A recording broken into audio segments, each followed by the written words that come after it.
ആയിരുന്നു.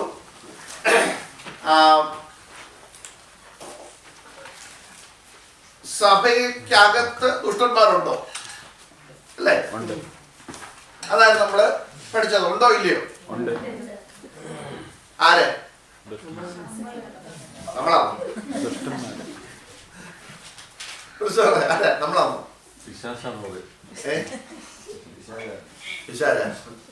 ഓക്കെ, ശ്രദ്ധിച്ചേ. നമ്മൾ പഠിച്ചുകൊണ്ടിരുന്ന വിഷയം ദൈവമക്കളായി തീരുക.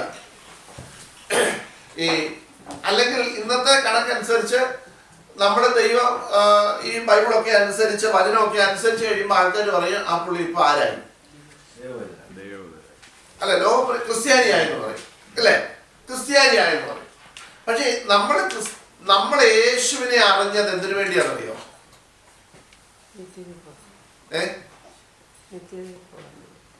സാനിയന്റെയുടെ വിഷയം പറഞ്ഞു, നിത്യരക്ഷാൻ വേണ്ടിയാണ്. നമ്മള് ഈ യേശുവിനെ ഫോളോ ചെയ്ത് എന്തിനാണെന്നറിയോ? നല്ലൊരു ശതമാനം ആളുകളും ഫോളോ ചെയ്തത് ഉയർച്ച ഉണ്ടാകാൻ. പ്രശ്നങ്ങളൊന്നും നമുക്ക് എന്ത് ചെയ്യരുത്, വരരുത്. ഒരു പ്രശ്നവും നമ്മുടെ ജീവിതത്തിൽ എന്ത് ചെയ്യരുത്, വരരുത്. പക്ഷേ നോക്കിയേ, ഒരു പ്രശ്നവും ഇല്ലാതെ ഇരുന്നവരാണ് ആരെ കണ്ടത്? പൗലോസിന് പ്രശ്നം വല്ലതും ഉണ്ടായിരുന്നു? പൗലോസിന് സാമ്പത്തിക ബുദ്ധിമുട്ടുണ്ടായിരുന്നു? പൗലോസിന് വിദ്യാഭ്യാസം? അപ്പൊ നമുക്ക് കാര്യങ്ങൾ സാധിക്കാൻ വേണ്ടി നമ്മൾ എന്ത് ചെയ്യുന്നു? യേശുവിനെ നമ്മൾ എന്ത് ചെയ്യുന്നു? പിടിക്കുന്നു, അല്ലേ? പക്ഷേ ഈ പൗലോസ് യേശുവിനെ കണ്ടത് തന്റെ കാര്യസാധ്യത്തിന് വേണ്ടിയല്ല, തനിക്കുള്ളതെന്ന് പറഞ്ഞ് തന്നെ കൊടുക്കാൻ വേണ്ടിയാ താൻ യേശുവിനെ എന്ത് ചെയ്തത്, കണ്ടത്. നമ്മുടെ ഇന്നത്തെ പഠിപ്പിനും നമ്മുടെ പഠിച്ചു വെച്ചിരിക്കുന്നതും നമുക്ക് എന്തെങ്കിലും കുഴപ്പം പറ്റിയാൽ നമ്മൾ യേശുവായിട്ട് എന്തില്ലാത്തതുകൊണ്ടാണ്, ബന്ധമില്ലാത്തതുകൊണ്ടാണ്. നമുക്ക് ഇഷ്ടംപോലെ പൈസയും ഇഷ്ടംപോലെ കാര്യങ്ങളെല്ലാം ഓക്കെ ആയിട്ട് പോവുകയാണെങ്കിൽ ആ പുള്ളി ആരാ? ദൈവത്താൽ അനുഗ്രഹിക്കപ്പെട്ടവനാണ്. അതാണ് നമ്മൾ ഇന്നത്തെ ചിന്തയും പഠിപ്പീരുമല്ല. ശ്രദ്ധിച്ചേ, പൗലോസിന് പ്രശ്നം തുടങ്ങിയപ്പോഴെപ്പോഴായിരുന്നു? പ്രശ്നം തുടങ്ങിയത് എപ്പോഴാണ്? ആളുകൾ പൗലോസിന് എതിരായി തീർന്ന എപ്പോഴാണ്?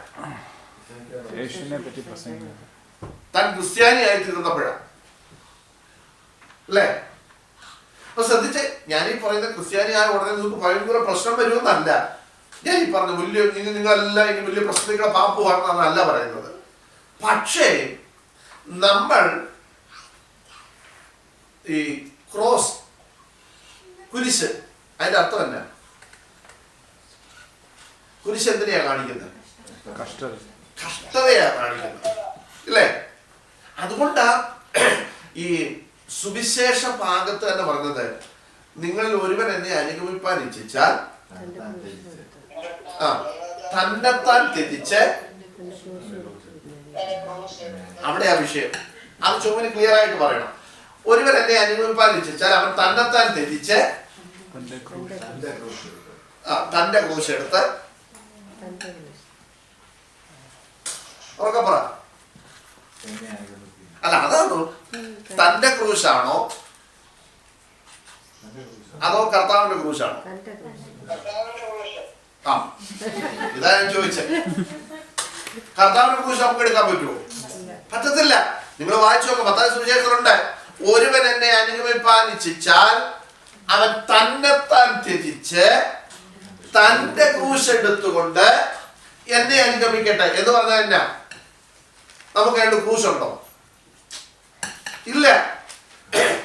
നമ്മൾ കർത്താവിനെ അനുഗമിപ്പാൻ ഇറങ്ങുന്നതാണ് നമ്മുടെ ദൈവവൈതലായി തീരുന്നത്.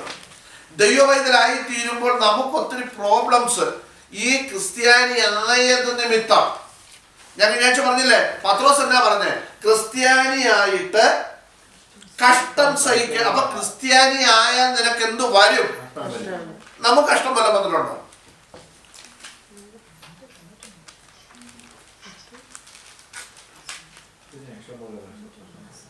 ഞാൻ പറയുന്നത് ക്രിസ്ത്യാനി ആയ നിമിത്തം കഷ്ടം വന്നിട്ടുണ്ടോന്നാ ചോദിച്ചേ.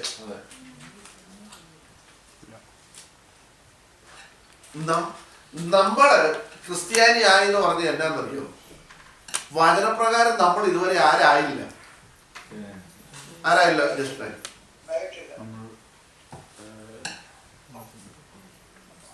ക്രിസ്ത്യാനി ആയിട്ടില്ല. നമ്മള് ഞാൻ ഒരാളിനെ കുറ്റമായിട്ടല്ല പറയുന്നത്. നമ്മളെ എവിടെ ആയിട്ടുള്ളൂ? ലോകം നോക്കുന്ന ക്രിസ്ത്യാനിയെ ആയിട്ടുള്ളൂ. കാരണം വചനം പറയുന്ന ക്രിസ്ത്യാനി ആയ നിനക്ക് എന്തുണ്ട്? തെളിവ് വചനത്തിൽ എല്ലാവരെയും കുറിച്ച് പറയുന്നത് അവർക്ക് എന്തുണ്ടെന്നാ? കഷ്ടമുണ്ടെന്നാ പറഞ്ഞത്.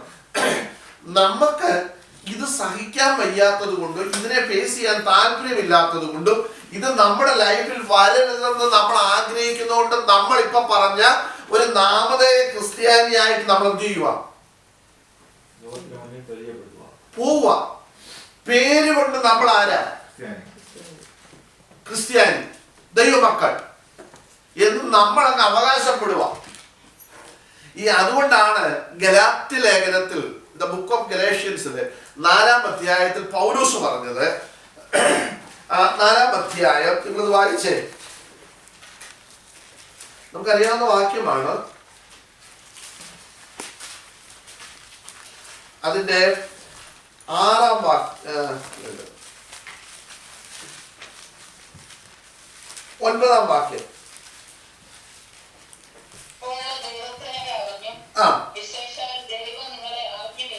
മതി. ഇപ്പോഴോ നമ്മളെ വാക്യമുണ്ട്, ദൈവത്തെ അറിഞ്ഞു. അടുത്തത് വിശേഷാൽ ദൈവം നിങ്ങളെ അറിഞ്ഞുമിരിക്കെ. ദൈവം നിങ്ങളെ അറിഞ്ഞുമിരിക്കെ. ഇതിൽ വലുതല്ല.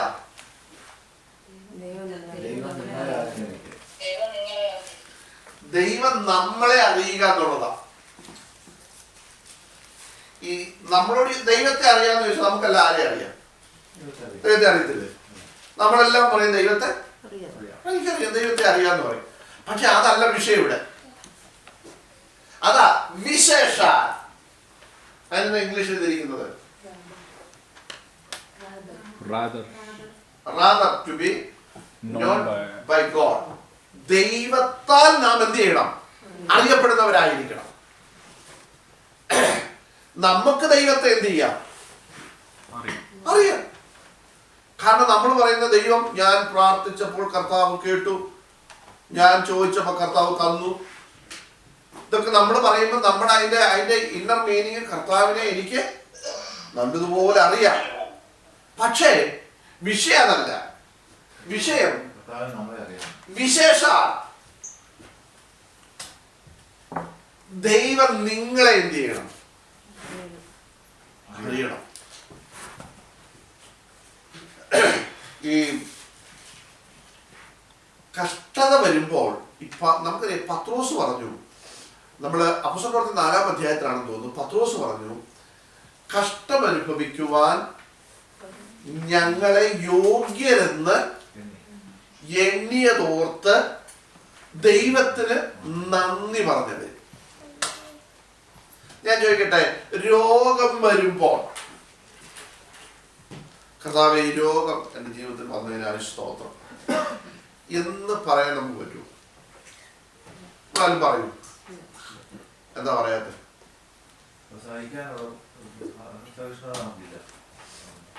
നമ്മൾ പറയത്തില്ല. കാരണം നമ്മൾ അതല്ല പഠിച്ചേക്കുന്നത്. നമ്മൾ പഠിച്ചേക്കുന്നത് എന്താ?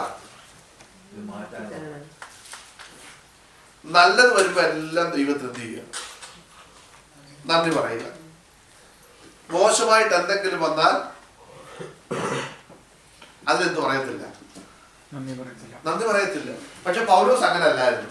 നമ്മുടെ 2 കൊരിന്ത്യർ ലേഖനം അതിന്റെ 12-ാം അധ്യായത്തിലാണെന്ന് തോന്നുന്നു, പൗലോസ് പറയുന്നൊരു കാര്യമുണ്ട്. ഞാൻ എപ്പോഴൊക്കെ ബലഹീനനായിത്തീരുന്നുവോ അപ്പോഴെല്ലാം ദൈവശക്തി എൻ്റെ മേൽ എന്ത് ചെയ്യും? ആവസിക്കും. അതുകൊണ്ട് എനിക്ക് ഭയങ്കര സന്തോഷമാണെന്നാണ് പറഞ്ഞേക്കുന്നത്. നിങ്ങൾ വായിച്ചേ 2 കൊരിന്ത്യർ ലേഖനം. ഒന്ന് വായിച്ചേ.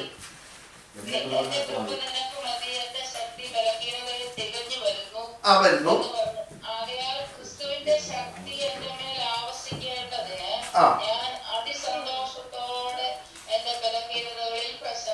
കണ്ടോ, ഞാൻ അതിസന്തോഷത്തോടെ, ഈ അതിസന്തോഷം എന്ന് പറഞ്ഞാൽ അതെന്താ എഴുതിയിരിക്കുന്നത്?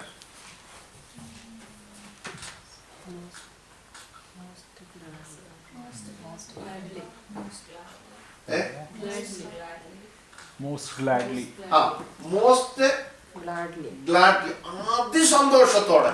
നമുക്ക് ഈ അതിസന്തോഷം എപ്പോഴും വരത്തില്ല, വരുമോ? നമുക്ക് അതിസന്തോഷം വരുന്നത് 31-ാം തീയതി രാത്രില്ല, എല്ലാ മാസവും. എന്താ പേയ്മെന്റ്? അത് ഭയങ്കര സന്തോഷമാണ്. പക്ഷെ 3-4 ദിവസം കൊണ്ട് അത് തീരും. പിന്നെ നമുക്ക് ദുഃഖമാ. അടുത്ത 31-ലേക്ക് വരണേ, അടുത്ത 31 തീയണം വരണം. നോക്കിയേ, ഇവിടെ പൗലോസ് പറയുകയാണ്, ഞാൻ അതിസന്തോഷത്തോടെ എന്ത് ചെയ്യുന്നു? എന്റെ കുറവുകളിൽ, എന്റെ പ്രശ്നങ്ങളിൽ, എന്റെ ജീവിതത്തിൽ കടന്നു വന്ന പ്രശ്നങ്ങളിൽ ഞാൻ എന്ത് ചെയ്യുന്നു? സന്തോഷിക്കുന്നു. എന്റെ ജീവിതത്തിൽ കടന്നു വന്ന ഏത് വലിയ വിഷയത്തിന്റെ മുമ്പിൽ ഞാൻ എന്ത് ചെയ്യുക? ഞാൻ സന്തോഷിക്കുക, ഞാൻ പ്രശംസിക്കുക. നമ്മളൊരു വിഷയത്തിൽ പ്രശംസിക്കുന്നത് എങ്ങനെയാ? പ്രശംസിക്കുക എന്ന് പറഞ്ഞാൽ എന്തുവാ? നമ്മള് ഇവിടെ എന്തോ എഴുതിയിരിക്കുന്നത്?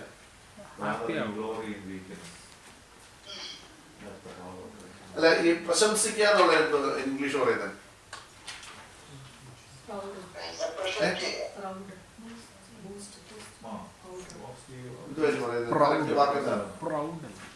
എന്തോ കരുണേ, മലയാളം അറിയാമോ? എന്തോ ഇംഗ്ലീഷ് പറഞ്ഞു. പ്രശംസിക്കുക എന്നുള്ള ഇംഗ്ലീഷ് എന്താ പറയുന്നത്? Self boosting. നമ്മള് നമ്മുടെ ലൈഫിലെ കാര്യങ്ങൾ തന്നെ അപ്രീഷിയേറ്റ് ചെയ്യുന്നത് എന്തൊക്കെയാണ്? അല്ലെങ്കിൽ നമ്മൾ വേറൊരാളെ അപ്രീഷിയേറ്റ് ചെയ്യുന്നത് എന്തോ എന്തൊക്കെയായിരിക്കും? എന്തൊക്കെയാണ് നമ്മൾ മറ്റൊരാളെ അപ്രീഷിയേറ്റ് ചെയ്യുന്നത്? ഒരാൾ സൈക്കിളിൽ നിന്ന് വീണു, അല്ലെങ്കിൽ ബൈക്കിൽ നിന്ന് വീണു, നമ്മൾ അപ്രീഷിയേറ്റ് ചെയ്യുക, കൊള്ളാം ചെയ്യോ? ചെയ്യത്തില്ല. നമ്മൾ അപ്രീഷിയേറ്റ് ചെയ്യുന്ന ഒരാൾ നല്ല മാർക്ക് മേടിച്ചു,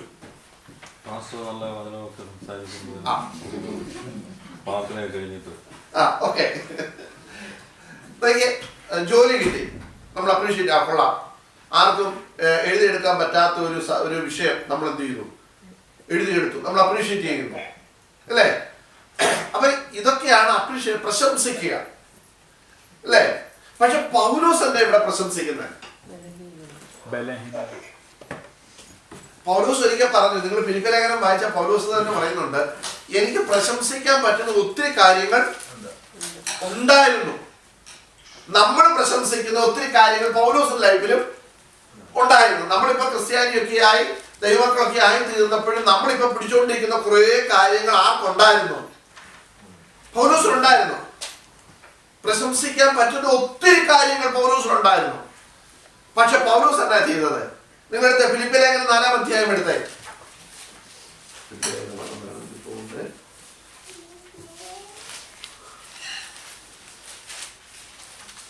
3-ാം അധ്യായം അതിന്റെ 4 വട്ടം വായിച്ചേ, 3 വട്ടം. പക്ഷെ എനിക്ക് ജഡത്തിലും ആശ്രയിപ്പാൻ വകയുണ്ട്, മറ്റാർക്കാണ് ജഡത്തിൽ ആശ്രയിക്കാൻ എനിക്കധികം. അതിന്റെ മുകൾ ഭാഗം, ദൈവത്തിന്റെ ആത്മാവ് കൊണ്ട് ആരാധിക്കുകയും ക്രിസ്തുയേശുവിൽ പ്രശംസിക്കുകയും ജഡത്തിൽ ആശ്രയിക്കാതിരിക്കുകയും ചെയ്യുന്ന നാം തന്നെ. അടുത്തത് ജഡത്തിൽ ആശ്രയിപ്പാൻ വകയുണ്ട്, മറ്റാർക്കാണ് ജഡത്തിൽ ആശ്രയിക്കാൻ എനിക്കധികം. മതി. ആരെങ്കിലും പറയുക എനിക്ക് ജഡത്തിൽ അല്ലെങ്കിൽ ഈ ലോകത്തിൽ എന്തെങ്കിലുമൊക്കെ പ്രശംസിക്കാൻ ഉണ്ടെന്നൊരാള് പറയുവാണെങ്കിൽ പൗലോസ് പറയാം, എനിക്ക് അതിനേക്കാൾ കൂടുതൽ എനിക്ക് എന്തുണ്ട്? പ്രശംസിക്കാനുള്ള വ്യക്തിയാണ്. അതാ പൗലോസ് എടുത്തു പറയുകയാണ്, നിങ്ങളിൽ ആരെങ്കിലും പറയുക എനിക്ക് ഇന്ന കാര്യങ്ങളുണ്ട്. നമ്മുടെ വലിയ വലിയ കാര്യങ്ങളാണ് നമ്മൾ എടുത്തിട്ട് എന്ത് ചെയ്യുന്നത്? നമ്മൾ അപ്രീഷിയേറ്റ് ചെയ്യുന്നത്, നമ്മളെ തന്നെ സെൽഫ് ബൂസ്റ്റിംഗ് നടത്തുന്നത്.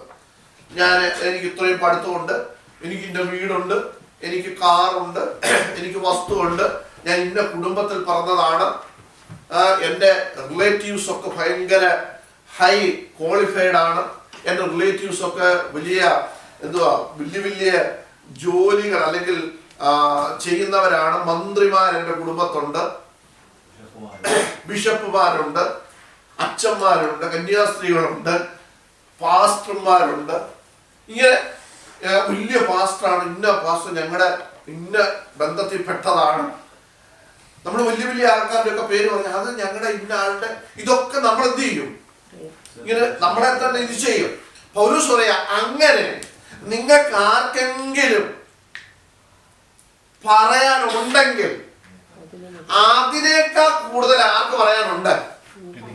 എനിക്കുണ്ട്. പൗലോസ് പറയുക, അതിനേക്കാൾ കൂടുതൽ കാര്യങ്ങൾ എനിക്ക് പറയാനുണ്ട്. അത് പൗലോസ് അങ്ങോട്ട് വിവരിച്ചു. പൗലോസ് പറഞ്ഞു, ഞാൻ 8-ാം നാളിൽ പരിച്ഛേദനയേറ്റവൻ. യഹൂദന്റെ നിയമം അനുസരിച്ച് 8-ാം നാളിൽ ഞാൻ എന്ത് ചെയ്തു? പരിച്ഛേദനയേറ്റു. അടുത്താ പറഞ്ഞ, ഞാൻ ഇസ്രായേൽ ജാതിക്കാർ. അന്നത്തെ ഏറ്റവും ടോപ്പ് ജാതിയാണ് ആര്? ഇസ്രായേൽ, യഹൂദൻ. ഞാൻ ഇസ്രായേൽ ജാതിക്കാരൻ. അടുത്തത് ബെന്യാമീൻ ഗോത്രക്കാരൻ. ഇസ്രായേലിലെ 12 ഗോത്രത്തിൽ ഏറ്റവും അവസാനത്തെ ഗോത്രമാണ് ഏത്? ബെന്യാമീൻ ഗോത്രം. ബെന്യാമീൻ ഗോത്രക്കാരനാണ് ഞാൻ. അടുത്തത് എബ്രായരിൽ നിന്ന് ജനിച്ച എബ്രായൻ എന്ന് പറഞ്ഞാൽ അന്നത്തെ കാലത്ത് വില കൊടുത്ത് പൗരത്വം എന്ത് ചെയ്യുമായിരുന്നു? ആൾക്കാർ മേടിച്ചിട്ട് ഭയങ്കര ഗമ പറയുമായിരുന്നു, ഞാൻ എബ്രായനാണ് എന്ന് ഗമ പറയുമായിരുന്നു. പക്ഷെ പൗലോസ് പറയുക, ഞാൻ വില കൊടുത്ത് പൗരത്വം എന്ത് ചെയ്ത ആളല്ല. അതിന് തെളിവ് അപ്പോസ്തല പ്രവൃത്തി നമുക്ക് വായിക്കാൻ പറ്റും, ഞാൻ എടുക്കുന്നില്ല, സമയം പോകുന്നല്ലോ. എബ്രായനിൽ നിന്ന് ജനിച്ച എബ്രായനാണ് ഞാൻ. അടുത്തത് ന്യായപ്രമാണം സംബന്ധിച്ച് പരീശൻ എന്ന് പറഞ്ഞാൽ ന്യായപ്രമാണം പോയി അദ്ദേഹം പഠിച്ച ഗമാലിയൽ എന്ന് പറയുന്ന അന്നത്തെ ഏറ്റവും ടോപ്പ് യൂണിവേഴ്സിറ്റിയാണ്. യൂണിവേഴ്സിറ്റി അല്ല, ഗമാലിയൽ എന്ന് പറയുന്ന അദ്ദേഹമാണ് ഏറ്റവും ടോപ്പ്. അദ്ദേഹത്തിന്റെ അടുക്ക പോയിരുന്ന് എല്ലാവർക്കും പഠിക്കാൻ പറ്റിയിട്ടില്ല. പക്ഷെ പുള്ളി അവിടെ പോയിരുന്ന ന്യായപ്രമാണം മുഴുവൻ, ദ ലോ ഓഫ് മോസസ് മൊത്തം പുള്ളി എന്ത് ചെയ്തു? പഠിച്ചു. അതാണ് ന്യായപ്രമാണം സംബന്ധിച്ച് ഞാൻ ആരാണ്? അനിന്യൻ എന്ന് പറഞ്ഞാൽ ഒറ്റ വ്യക്തിക്കും വള്ളി പുള്ളി വ്യത്യാസമില്ല. ന്യായപ്രമാണം മുഴുവൻ കാണാൻ പറയാൻ പറഞ്ഞാൽ പുള്ളി എന്ത് ചെയ്യും? പറയും. അടുത്തത് ന്യായപ്രമാണം മുഴുവൻ അനുഷ്ഠിച്ചു വന്നാണ്. അതാണ് ന്യായപ്രമാണത്തിലെ നീതി സംബന്ധിച്ച് പുള്ളി ആരാ? പരീശനാണ്, അനിന്യനാണ് എന്ന് പറഞ്ഞാൽ ന്യായപ്രമാണം വള്ളി പുള്ളി വ്യത്യാസമില്ല, കാണാൻ പഠിച്ചു. അത് എല്ലാ ദിവസവും പുള്ളി എന്ത് ചെയ്യുന്ന ആളാണ്? അത് അനുഷ്ഠിക്കുന്ന വ്യക്തിയാണ്. അടുത്തത് ഇനി ഇതിനെതിരായിട്ട്, ഈ മതത്തിനെതിരായിട്ട് ആരെങ്കിലും പ്രവർത്തിച്ചാൽ ആ മതത്തോടുള്ള തീവ്രമായ സ്നേഹം നിമിത്തം ഞാൻ അവരെ എല്ലാം ഉപദ്രവിക്കാനായിട്ട് എന്ത് ചെയ്തു? ഇറങ്ങി പുറപ്പെട്ടാണ്. അടുത്തത് കണ്ടോ? അപ്പൊ ഇതെല്ലാം പുള്ളിക്ക് എന്തായിരുന്നു? ലാഭമായിരുന്നു. ഇത്രയും കാര്യങ്ങൾ പറയാൻ പറ്റിയ ഒരുത്തരും അന്ന് അവന്റെ മുമ്പിൽ ഇല്ല. പൗലോസ് പറയുക, ഇത്രയൊക്കെ എനിക്ക് ഉണ്ടായിരുന്നു. പക്ഷെ അവസാനത്തെ കൊണ്ടുവന്ന് നിർത്തിയിട്ട് പുള്ളി പറഞ്ഞു, എങ്കിലും എനിക്ക് ലാഭമായിരുന്നതൊക്കെ ഞാൻ എന്ത് ചെയ്തു? ക്രിസ്തു നിമിത്തം. കണ്ടോ? ക്രിസ്ത്യാനിയാകാൻ വേണ്ടി താൻ എന്ത് ചെയ്തു? ഛേദമെന്നെഴുതി. നമ്മൾ പറയുന്ന പോലെ ചുമ്മാ ഈ വെറും വിലയില്ലാത്ത സാധനങ്ങളൊന്നും അല്ല.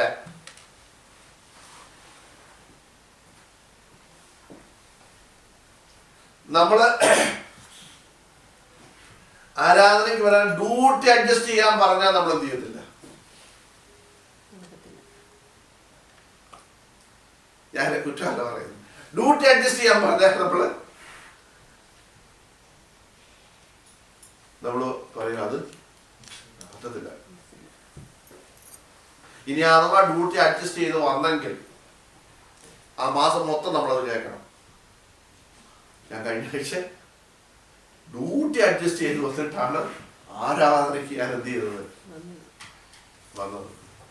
ഇവിടെ വന്നിരുന്ന് ഫുൾ ഉറങ്ങുകയും ചെയ്തു. എന്നിട്ട് പോകാൻ എന്താണെന്നറിയാം, ഞാൻ ഡ്യൂട്ടി അഡ്ജസ്റ്റ് ചെയ്താണ് ഇവിടെ വന്നത്. ഞാൻ നിങ്ങളാരും ഉറങ്ങിയെങ്കിൽ അവരെ കുറ്റമൊന്നും അല്ല ഞാൻ പറഞ്ഞ കേട്ടോ.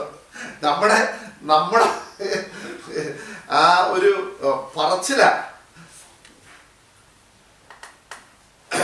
നമ്മള് വണ്ടി കേടായി ബസ്സിന് കയറി വന്നെങ്കിൽ ആ മാസം മൊത്തം പറയും ആരെന്ത് ചെയ്താലും നമ്മൾ എന്ത് ചെയ്യും പറയും. ഞാൻ കാറ് പോലും ഇല്ല, എന്നിട്ട് ബസ്സിനെ കയറിയാണ് ഞാൻ വന്നത്. അങ്ങ് 4 കൊണ്ടാണ് ചെലവായത്.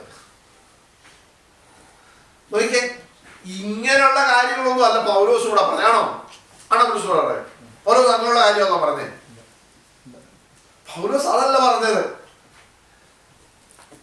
ഇതെല്ലാം പറഞ്ഞ പൗലോസ് പറഞ്ഞു, ക്രിസ്തു നിമിത്തം ഞാൻ എന്ത് ചെയ്തു, ഇത് ഛേദമെന്നെണ്ണി. ഞാൻ ചോദിക്കട്ടെ, ക്രിസ്ത്യാനിയാകുന്നതിന് നിങ്ങളുടെ ഒരു കൂട്ടുബന്ധം വിടാൻ നിങ്ങൾ തയ്യാറാണോ? വേണ്ടാത്ത കൂട്ടുകെട്ട് വിടാൻ തയ്യാറാണോ? പോട്ടെ.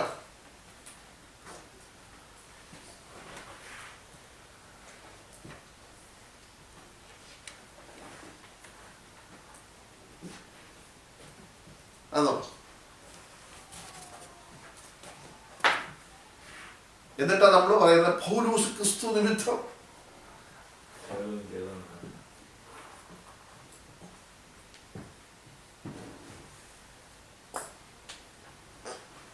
ദൈവമക്കളെ, പൗലോസ്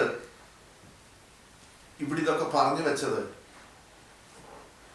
തന്റെ ലൈഫിൽ ഇതെല്ലാം ഉണ്ടായിരുന്നു എന്ന് കാണിക്കാനല്ല. പൗലോസ് പറഞ്ഞില്ലേ, നിങ്ങൾക്ക് ആർക്കെങ്കിലും ജഡത്തിൽ പ്രശംസിക്കുവാനോ ആശ്രയിക്കുവാനോ എന്തെങ്കിലും ഉണ്ടെങ്കിൽ അതിനേക്കാൾ കൂടുതൽ എനിക്ക് ഉണ്ടായിരുന്നു എന്ന് കാണിക്കാൻ വേണ്ടിയാണ് പൗലോസ് ഇത് പറഞ്ഞത്. പൗലോസ് പറഞ്ഞു, ക്രിസ്തു നിമിത്തം ഞാൻ എന്ത് ചെയ്തു, ഛേദമെന്നെണ്ണി. അടുത്ത വായിച്ചേ, ഛേദമെന്നെണ്ണി കർത്താവായ യേശുക്രിസ്തുവിന്റെ പരിജ്ഞാനത്തിന്റെ ശ്രേഷ്ഠത നിമിത്തം ഞാൻ ഇപ്പോഴും ഞാൻ റെഡിയാ. ഇനിയും വല്ലതും കളയണമെന്നുണ്ടെങ്കിൽ ഞാൻ എന്ത് ചെയ്യാം? ഇത്രയും കളഞ്ഞിട്ട് പുള്ളി പറയുക, ഇനി എന്തെങ്കിലും കളയണമെന്ന് പറഞ്ഞാൽ ഇനി ഞാൻ എന്ത് ചെയ്യും? കളയും. നമുക്ക് ഇച്ചിരി എന്തെങ്കിലും പോയി കഴിഞ്ഞിട്ട് അത് തിരിച്ചു കിട്ടിയില്ലെങ്കിൽ നമ്മൾ പുറകു, കർത്താവേ ഞാൻ ഇത് ചെയ്തിട്ട് എനിക്കൊന്നും കിട്ടിയില്ലല്ലോ. പൗലോസ് ഇറങ്ങിയത് കിട്ടാനല്ല, പിന്നെ കൊടുക്കാൻ, പോകാൻ. കർത്താവിന് വേണ്ടി ഞാൻ എന്ത് ചെയ്യണം? ഈ നമ്മൾ പറയത്തില്ലേ, ഞാനിവിടെ പറഞ്ഞതാണ്, നമ്മൾ 50-ാം സങ്കീർത്തനത്തിലാണെന്ന് തോന്നുന്നു, നമ്മൾ വായിക്കത്തില്ലേ, യാഗം കഴിച്ച് എന്നോട് നിയമം ചെയ്തവരായ എന്റെ വിശുദ്ധന്മാരെ എന്റെ അടുക്കൽ കൂടുകയും. നോക്കിയേ, യാഗം കഴിച്ച് എന്നോട് നിയമം. അപ്പൊ യാഗം കഴിക്കാന്ന് പറഞ്ഞ ആരെ യാഗം കഴിച്ച്?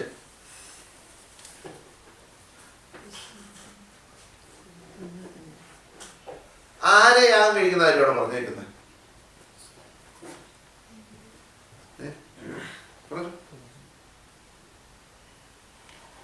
ആരെ വിളിച്ചു പറയും? നമ്മളെ തന്നെ യാഗമായിട്ട്. ഞാനിവിടെ പഠിപ്പിച്ചിട്ടുണ്ട്, നമ്മൾ ഈ ആരാധനയ്ക്ക് വരുമ്പോഴേ, നമ്മൾ ഈ ആരാധന എന്ന് പറയുന്നത് എന്നാ എന്നായിരുന്നു നമ്മളിവിടെ പഠിച്ചത്? എന്തായാലും പറയാം, എന്താ ആരാധന? വർഷിപ്പ് അറിയാം വെക്കി? എന്താ ആരാധന എന്ന് പറഞ്ഞാൽ? നമ്മൾ വന്നു, ആരാധന എന്താന്നാ ചോദിച്ചത്? പരിശുദ്ധാത്മാവിൽ ആരാധിക്കുക. അതെന്താണ്?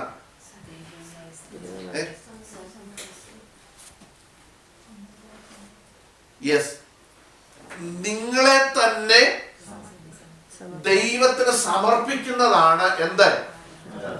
ആരാധന. അതാണ് ആരാധന. നമ്മള് ഞാനിവിടെ പഠിപ്പിച്ചിട്ടുണ്ട്, എനിക്ക് ഓർമ്മയുണ്ട്, നമ്മുടെ ഹിൽഡൈൻ കമ്മ്യൂണിറ്റി സെന്ററിൽ വെച്ച് ഞാൻ പഠിപ്പിച്ച ഒരു വിഷയമാണ്. നിങ്ങൾ ആരാധിക്കുന്നത് ഭൗതികമായ എന്തെങ്കിലും നിങ്ങൾ ഉന്നം വെച്ചിട്ടാണെങ്കിൽ അതിനെയാണ് വിഗ്രഹാരാധന എന്ന് വിളിക്കുന്നത്. ഞാൻ പറഞ്ഞ മനസ്സിലായോ? ഇപ്പൊ ഭൗതികമായ ഒരു വിഷയം കിട്ടാൻ വേണ്ടി ഞാൻ എന്ത് ചെയ്യുക? ആരാധിക്കുക. പ്രാർത്ഥിക്കുന്നതല്ല, ആരാധിക്കുക. നമ്മൾ പറയത്തില്ലേ, നിങ്ങൾ ആരാധിക്കുക, നിങ്ങൾക്ക് ഇപ്പൊ അത് കിട്ടാൻ പോവാ. ഇത് അതല്ല, നമ്മളെ തന്നെ അങ്ങോട്ട് കൊടുക്കുന്നത് ആരാധന. മനസ്സിലായോ? ഇന്ന് ഇതല്ല നമ്മൾ പഠിപ്പിക്കുന്നത്. നമ്മൾ പഠിപ്പിക്കുന്നത് തന്നെ നിങ്ങൾ കൈയടിച്ച് പാടി പാട്ടൊക്കെ പാടി കഴിയുമ്പോൾ Jesus lamb of God worthy is the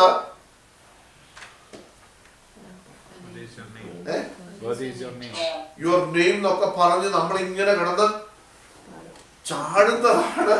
കാരണം ഈ പാട്ടിനൊരു ഗുണമുണ്ട്. പാട്ടിന് ഒത്തിരി ഗുണങ്ങളുണ്ട്. പാട്ട് നമ്മളെ കരയിക്കും ഇല്ലേ? ചില പാട്ട് കേട്ടാൽ നമ്മൾ എന്ത് ചെയ്യും? അറിയാതെ കരഞ്ഞു പോകും. ചില പാട്ട് കേട്ടാൽ നമുക്ക് ചിരി വരും. ചില പാട്ട് കേട്ടാൽ നമ്മൾ അറിയാതെ പാടും. ചില പാട്ട് കേട്ടാൽ നമ്മൾ അറിയാതെ ഡാൻസ് ചെയ്യും. ഉറങ്ങും. പാട്ട് കേട്ടോ? ശരിയാ. കൊച്ചുങ്ങളെയൊക്കെ ഉറങ്ങുന്നത് എങ്ങനെ? താരാട്ട് പാടി ഉറക്കുന്നത്. ശരിയാണ്. അപ്പൊ ഇതെല്ലാം പാട്ടിന് കഴിയും.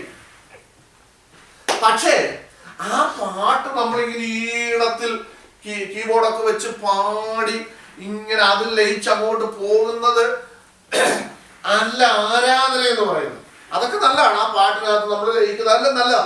പക്ഷേ ഈ പാട്ടിനനുസരിച്ച് നമ്മൾ പാടി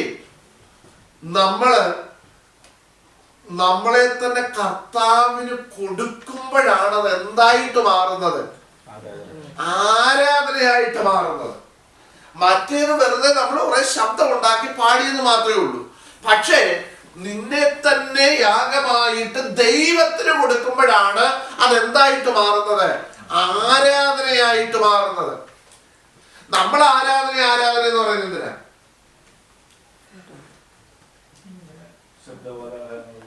നമ്മള് കീബോർഡൊക്കെ വെച്ച് ഉറക്കെ പാട്ടും ഒക്കെ പാടി അത് നല്ലത്, അത് തെറ്റാന്നല്ല ഞാൻ പറഞ്ഞത്. പക്ഷേ അത് ആരാധനയായിട്ട് രൂപാന്തരപ്പെടുന്നത് എപ്പോഴാ? നമ്മളെ തന്നെ ദൈവത്തിന് കൊടുക്കുമ്പോഴാ. അല്ലാത്തിടത്തോളം കാലം ഇത് എന്ത് മാത്രമേ ആകുന്നുള്ളൂ? കുറെ ശബ്ദ കോലാഹലങ്ങൾ മാത്രമേ ആകുന്നുള്ളൂ. നിങ്ങൾ മനസ്സിലാക്കണം, നിങ്ങൾ ഒരു പാട്ട് പാടി, നല്ല ഒരു പാട്ട് പാടി, കീബോർഡൊക്കെ വെച്ച് ഇവിടെ ലീഡ് ചെയ്യുന്നവരൊക്കെ നല്ലപോലെ പാടി കഴിയുമ്പോൾ നമ്മൾ അത് കേട്ടോണ്ട് ഇങ്ങനെ നിന്ന് കണ്ണടച്ച് നിൽക്കുന്നതല്ല ആരാധന. ആ ആരാധനയുടെ ആ പാട്ടിന്റെ മധ്യത്തിൽ, ആ പ്രാർത്ഥനയുടെ മധ്യത്തിൽ ദൈവമേ എന്നെ തന്നെ യാഗമായിട്ട് ഞാൻ സമർപ്പിക്കുന്നു. ഇനി ഞാനല്ല, നീ മാത്രമേ ഉള്ളൂ. നീയാണ് എന്നിൽ വസിക്കുന്നത്. യോഹന്നാൻ സ്നാപകൻ പറഞ്ഞു, ഞാനോ കുറയണം നീയോ വളരണമെന്ന് ദൈവത്തോട് പറഞ്ഞ് നമ്മളെ ദൈവസനയിൽ കൊടുക്കുമ്പോഴാണ് അത് ആരാധനയായിട്ട് രൂപാന്തരപ്പെടുന്നത്. മനസ്സിലായോ?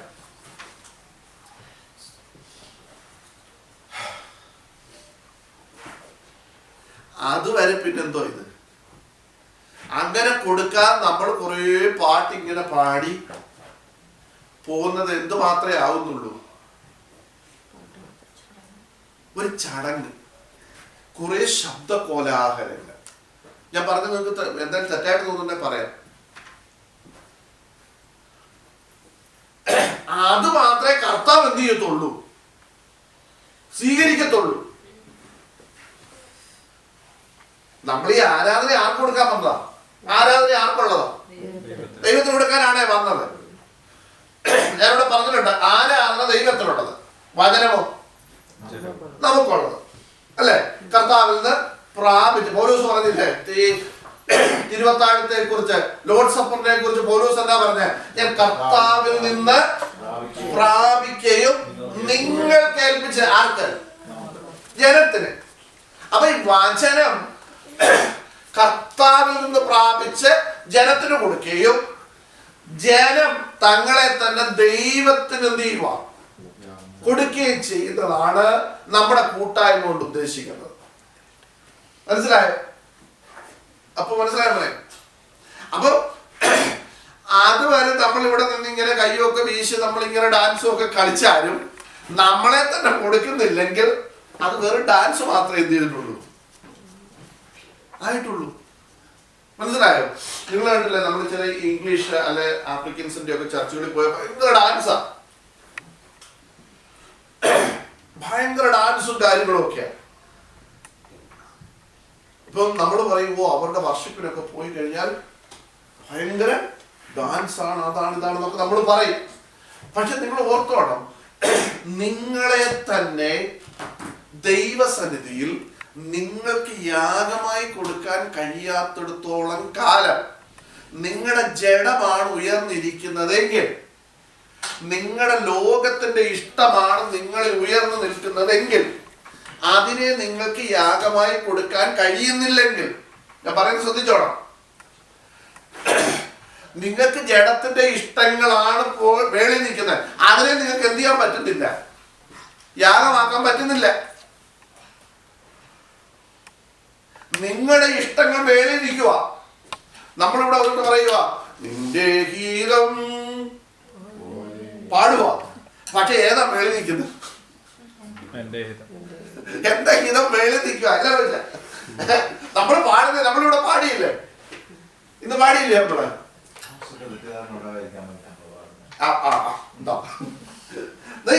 നിങ്ങൾ മനസ്സിലാക്കണം, ഇതാ സത്യം. നമ്മൾ പാടുക, നിന്റെ ഗീതം പോലെ എന്നെ എന്നാട്. ഇങ്ങനെ പാടുമ്പോ തന്നെ നമ്മുടെ ചിന്ത എന്താണെന്നറിയോ? ഇത് കഴിഞ്ഞിട്ട് വേണം, ഇതെങ്ങനെങ്കിലും തീർത്തിട്ട് വേണം നമുക്ക് അടുത്ത പരിപാടിക്ക് എന്ത് ചെയ്യേണ്ടത്. ഇത് പാടുമ്പോ തന്നെ നമ്മൾ എന്ത് ചെയ്യുക? കാൽക്കുലേറ്റ് ചെയ്തോണ്ടിരിക്കുക, എന്തുവാ അടുത്ത പരിപാടി. നോക്കിയേ ദൈവമക്കളെ, നമ്മുടെ ആരാധനയിൽ ദൈവം പ്രസാദിക്കണം എന്ന് പറയുമ്പോ ഈ നമ്മിൽ ദൈവം, ഞാൻ ഒരു ഉദാഹരണം നോക്കി ബൈബിളിൽ തരാം, കറക്റ്റ് ഒരു ഉദാഹരണം. ഉൽപ്പത്തി പുസ്തകത്തില് കയ്യിനും ഹാബേലും യാഗം കഴിക്കാൻ പോയി അല്ലേ? അവിടെ എഴുതിയിരിക്കുന്നത് എന്താണെന്നറിയോ? ദൈവം കയ്യിലും അവന്റെ യാഗത്തിലും, നിങ്ങൾ എടുത്ത് വായിച്ചു നോക്കിയോ, 3-ാം അധ്യായം എടുത്തേ, 4-ാം അധ്യായം ആ വാക്യം എന്ന് പറഞ്ഞു. യഹോവ ഹാബേലിലും അങ്ങനെ എഴുതിയിരിക്കുന്നത്.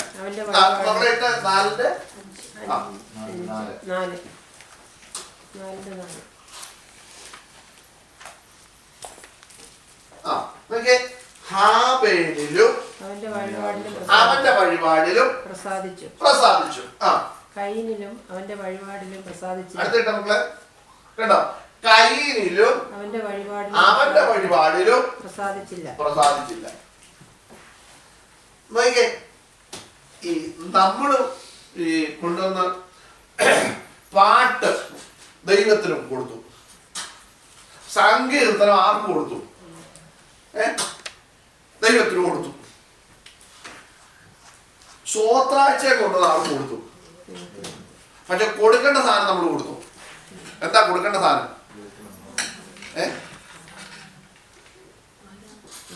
നമ്മളെ കൊടുത്തില്ല. കൊടുത്തോ ചോദിച്ചാൽ ഇല്ല. നമ്മൾ സ്വോത്രാഴ്ച കൊണ്ടുവന്ന് ഇട്ടു. ഇരിക്കട്ടെ, കർത്താവിൻ്റെ 100 പൗണ്ട് ഈ ആഴ്ച കർത്താവ് നല്ല 1-ാം തരം ബർഗറൊക്കെ മേടിച്ചിരിക്കുന്നത്, ഇരിക്കട്ടെ 100 പൗണ്ട് കൊടുത്തു. ഇംഗ്ലീഷിൽ അങ്ങനെയാണോ എഴുതിയിരിക്കുന്നത്? അല്ലേ? നോക്കിയേ, നമ്മൾ കൊണ്ടുവന്ന പാട്ട് കർത്താവിന് കൊടുത്തു, നമ്മുടെ സമയവും കൊണ്ടെന്ത് ചെയ്തു? കാരണം നമ്മളിവിടെ വന്ന് ഇരിക്കുന്നുണ്ടല്ലോ, കർത്താവിന് കൊടുത്തു. ഉറങ്ങിയാലും നമ്മളിവിടെ വന്ന് ഇരിക്കുന്നുണ്ട്. എനിക്ക് ഭയങ്കര സന്തോഷം, കർത്താവിന് സന്തോഷമുണ്ട്. കാരണം ഞാൻ നോക്കുമ്പോൾ കുറെ പേര് ഇവിടെ ഇരിപ്പുണ്ടല്ലോ. നമ്മളിതെല്ലാം കൊടുത്തു, പക്ഷെ കൊടുക്കേണ്ട സാധനം നമ്മൾ എന്ത് ചെയ്തില്ല? എന്തുവാ? നമ്മളെ കൊടുത്തില്ല. അതാ ഇവിടെ പറ്റിയേ. അതാ ഇവിടെ എഴുതിയിരിക്കുന്നത്. കയ്യിലും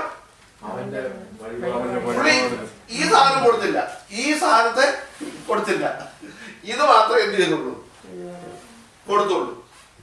കാരണം നമ്മള് ഈ പള്ളിയിൽ പോയില്ലേലും 50 കൊണ്ട് കൊണ്ടെന്ത് ചെയ്യും? അതിന്റെ ഇടുന്നത് അറിയോ? അതിന്റെ ഇടുന്നത് നമ്മള് പോയില്ലേ ഇരിക്കട്ടെ 10. എന്തിനാ കൊണ്ടിട്ടെ? എന്തിനാ വെച്ചാ കൊണ്ടിട്ടെ? പണിഷ്മെന്റ് 50 രൂപ മേടിച്ചിട്ട് കർത്താവ് എന്ത് ചെയ്യണം? അവൻ 50 രൂപ തന്നല്ല. ഇന്ന് ആരാധിക്കും വന്നത്. ആ കുഴപ്പമില്ല മോനെ, റോയിച്ചാ കുഴപ്പമില്ല കേട്ടോ, 50 രൂപ ഞാൻ വരവ് വെച്ചിരിക്കുന്നു എന്ന് പറയണം. അതിനാ കൊണ്ടത് ഇതിനകത്ത് കൊണ്ട് 50 പിടിപ്പിച്ചത്. മനസ്സിലായോ? ഈ ദാവീദ് ഒരിക്കൽ പറഞ്ഞു, ദൈവമേ, ഞാൻ ഇവിടെ പറഞ്ഞ നീ തന്നത് ഇങ്ങ് മേടിച്ചേച്ച് പിന്നെ പറയോ? ദാവീദ് പറയോ? നമ്മൾ പഠിച്ചതാ ദിനവൃത്താന്തങ്ങളുടെ പുസ്തകത്തിൽ. ദാവീദ് പറഞ്ഞു, ദൈവമേ, നീ തന്നത് ഇങ്ങോട്ട് മേടിച്ചേച്ച് അതിൽ ഒരു ശകലം എടുത്ത് ഞങ്ങൾ കൊണ്ട് നിനക്ക് എന്ത് ചെയ്തു? തന്നു. എന്നിട്ട് പറഞ്ഞു, എനിക്ക് കുഴപ്പമൊന്നും ഉണ്ടാകരുത്. ആര് തന്നതാ കൊടുത്തേ? ദൈവം. 1 കിലോ തന്ന സാധനം നമ്മളിങ്ങോട്ട് മേടിച്ച് വെച്ച് 50 ഗ്രാം എടുത്തേച്ച് എന്ത് ചെയ്തു? പുള്ളിക്ക് കൊടുത്തേച്ച് പറഞ്ഞു, എനിക്ക് പ്രശ്നമൊന്നും.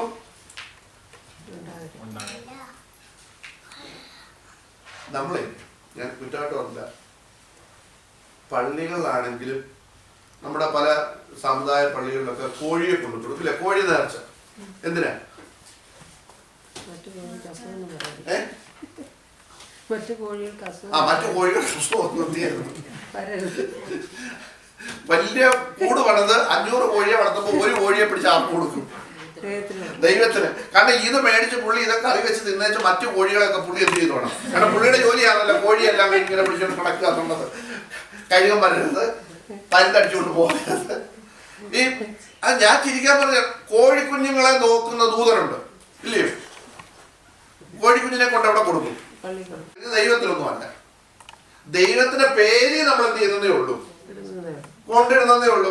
ഞാൻ ചോദിക്കട്ടെ, ഇത് നമ്മുടെ അപ്പു എണ്ണി പോകുന്ന വഴിക്ക് കർത്താവിന്റെ കൊടുത്തേച്ചാണ് പോകുന്നത്.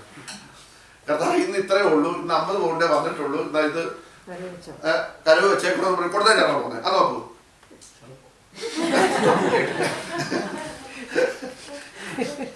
പോട്ടെ, അവന്റെ സമയം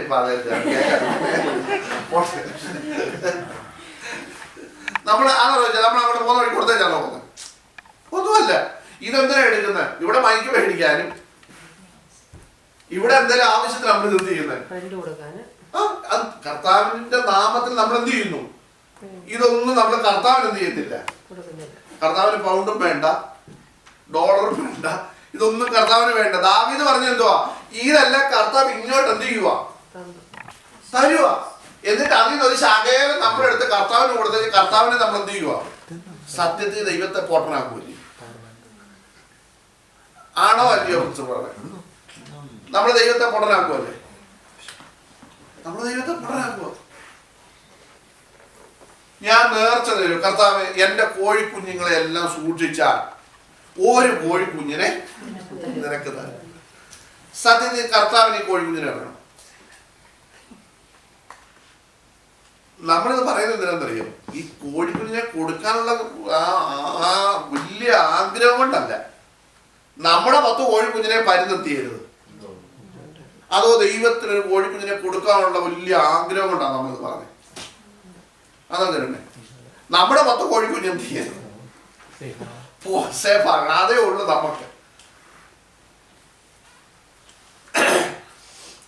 പുതുപ്പള്ളി കൊണ്ട് പുതുപ്പള്ളിയല്ലേ കോഴിയെ കട്ട് ചെയ്യുന്നത് വെക്കുന്നത് എന്തിനാണെന്നറിയോ? ജനമെല്ലാം അനുഗ്രഹിക്കപ്പെടണമെന്നുള്ള ഗുണം കൂടിയിട്ടൊന്നും അല്ല. സഭകളിലുമേ ഈ ആദ്യത്തെ ആരംഭത്തിലെ കൃഷിയൊക്കെ വന്നു കഴിയുന്നതുകൊണ്ട് നമ്മള് ഇത് കൊണ്ട് കൊള്ളത്തില്ലോ. അതെന്തിനാ കൊണ്ട് കൊടുക്കുന്നത്? ചർച്ചിന് വരുമാനം ഉണ്ടാകാൻ, അല്ല ദൈവത്തിന് അവിടെ പിന്നെ അരിയും കപ്പയൊന്നും ഇല്ലാഞ്ഞിട്ട് ഇതെല്ലാം അങ്ങോട്ട് കൊണ്ടുപോകാനാണ്. ഒന്നുമല്ല. നമ്മൾ ദൈവത്തെ കൊണ്ടുവരാം. ദൈവമേ നീ എന്റെ വീടെല്ലാം സൂക്ഷിച്ചാൽ, ഇപ്പൊ പിന്നെ അതിന്റെ ആവശ്യം നമ്മൾ CCTV എന്തിരിക്കുക, CCTV വെച്ചേക്കൊണ്ട് പിന്നെ വീട് സൂക്ഷിക്കേണ്ട കാര്യമൊന്നും ഇല്ല. കുറഞ്ഞു കിട്ടി. എല്ലാവരും ഇപ്പൊ എന്ത് ചെയ്തിരിക്കുക, നമ്മളെ നാട്ടിൽ വീട് വെച്ച് CCTV വെച്ചിട്ട് ഇവിടെ ഇരുന്നോണ്ട് എന്ത് ചെയ്യുക, നോക്കുക അവിടെ പൂച്ച കയറിയോ പട്ടി കയറിയോ ആരുടെ കയറി കിടന്നോ, ഇതൊക്കെ നമുക്ക് ഇവിടെ ഇരുന്നോണ്ട് എന്ത് ചെയ്യാം. അല്ല നമ്മൾ കാണത്തില്ലേ, ഇവിടെ നമുക്ക് കാണാം. നോക്കിയേ, നമ്മൾ സത്യത്തിൽ ദൈവത്തെ പൊട്ടനാക്കുമല്ലേ ഈ നേർച്ച പറഞ്ഞു, അല്ലെങ്കിൽ നിങ്ങൾ അല്ലെന്ന് പറ. നമ്മളെ പഠിപ്പിച്ച് പാരമ്പര്യമായിട്ട് വെപ്പിച്ചിരിക്കുക, നിങ്ങൾ ദൈവത്തിന് നേർച്ച കൊടുത്താൽ നിങ്ങളുടെ കോഴിക്കുഞ്ഞിനെയോ അല്ലെ നിങ്ങളുടെ പട്ടിയെയോ നിങ്ങളുടെ വീടിനെയോ ദൈവം എന്ത് ചെയ്യുന്നുള്ളൂ. ഞാൻ ചോദിക്കട്ടെ, ഇത് കൊടുക്കാൻ ഇല്ലാത്തവന്റെ വീടോ എന്ത് ചെയ്യും? നിങ്ങൾ ചിന്തിച്ചിട്ടുണ്ടോ? ഇത് കൊടുക്കാൻ ഇല്ലാത്ത പുള്ളികളുടെ വീടപ്പൊ ഇനി ആരാ നോക്കുന്നത്? ആര് നോക്കും? സർവീസ് കൗൺസിൽ, ഇവിടുത്തെ കൗൺസിൽ സർവീസ് അത് കൊടുക്കും. നോക്കിക്കേ, സത്യത്തിൽ ഇതൊക്കെ വചനവിരുദ്ധം. കാരണം നിങ്ങള് 121 സങ്കീർത്തനം ഒന്ന് വായിച്ചു. Psalms 121.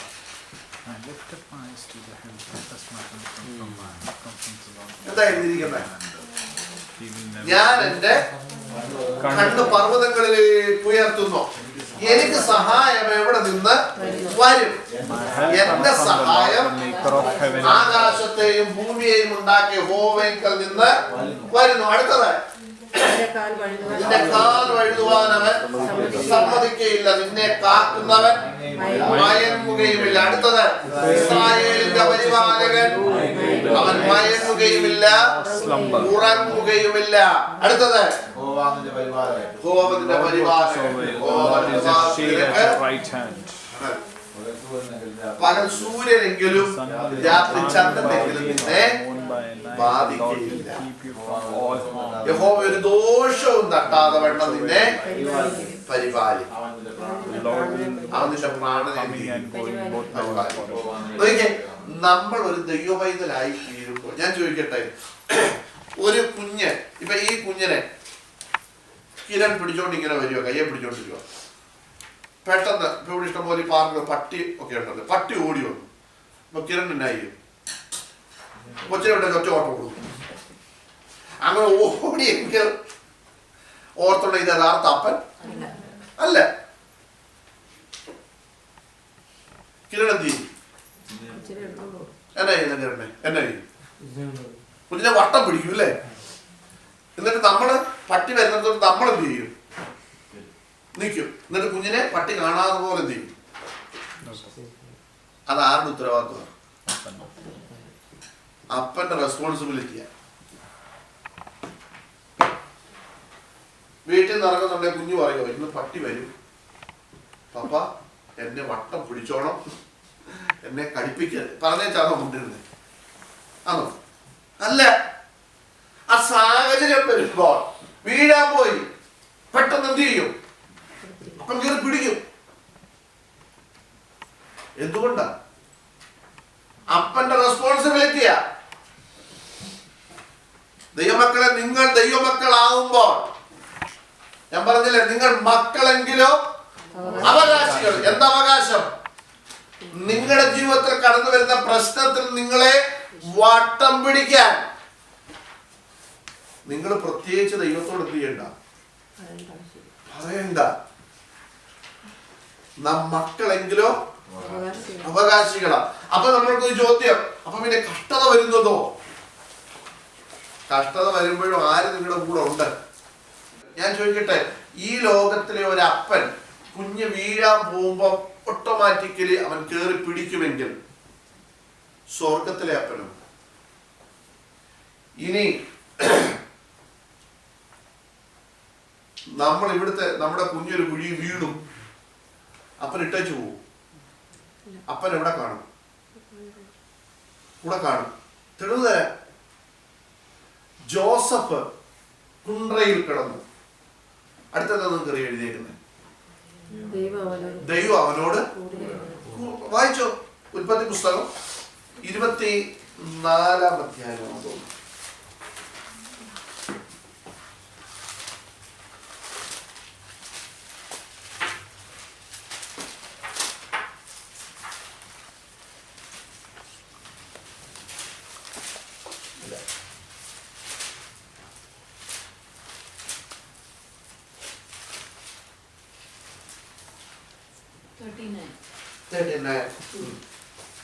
വായിച്ചോ?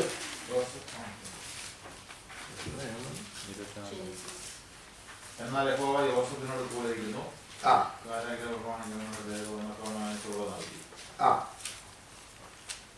23-ാം വാക്യത്തിലും യഹോവ അവനോട് കൂടെ ഇരുന്നു, അവൻ ചെയ്തത്. ഒന്നാം വാക്യം നമുക്ക് വായിച്ചേ. എന്നാൽ യോസേഫിനെ മിസ്രയീമിലേക്ക് കൊണ്ടുപോയി ആ അവനെ അവിടെ കൊണ്ടുവന്ന് ഇശ്മായേലിന്റെ കയ്യിൽ നിന്ന് ഫറവോന്റെ ഉദ്യോഗസ്ഥനായി അഹോരനായ പോത്തിഫർ എന്ന ഒരു മിസ്രയീമ്യനാണ് വാങ്ങി. അടുത്തത് യഹോവ യോസേഫിനോട് കൂടെ ഉണ്ടായിരുന്നത് നോക്കിക്കേ.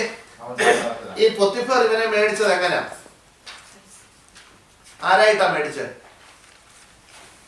ഒരു അടിമയായിട്ടാ മേടിച്ചത്.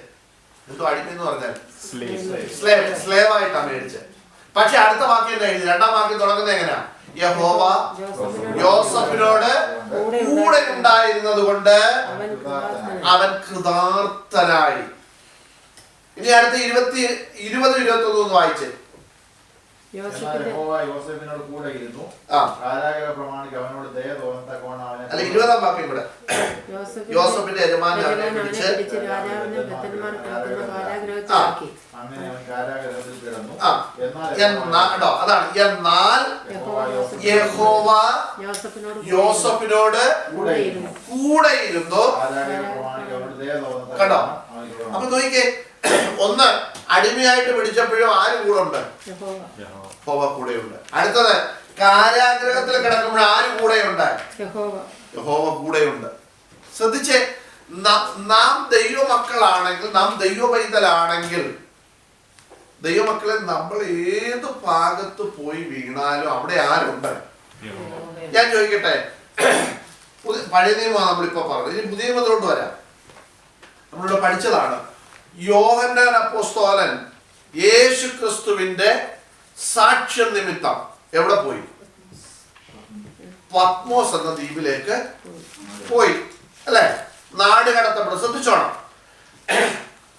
വെളിപ്പാട് പുസ്തകം റെവലേഷൻ നമ്മൾ വായിക്കുന്ന നാട് കടത്തപ്പെട്ടു. അവിടെ ചെന്നു നമ്മൾ വായിക്കുന്നത് 1-10 വാക്യത്തിൽ വായിക്കുന്ന കർത്തൃ ദിവസമായപ്പോൾ അവൻ ആത്മവിവശനായി. അടുത്തത് നീ കാണുന്നത് ഒരു പുസ്തകത്തിൽ എഴുതി എഫെസോസ് വായിച്ചു.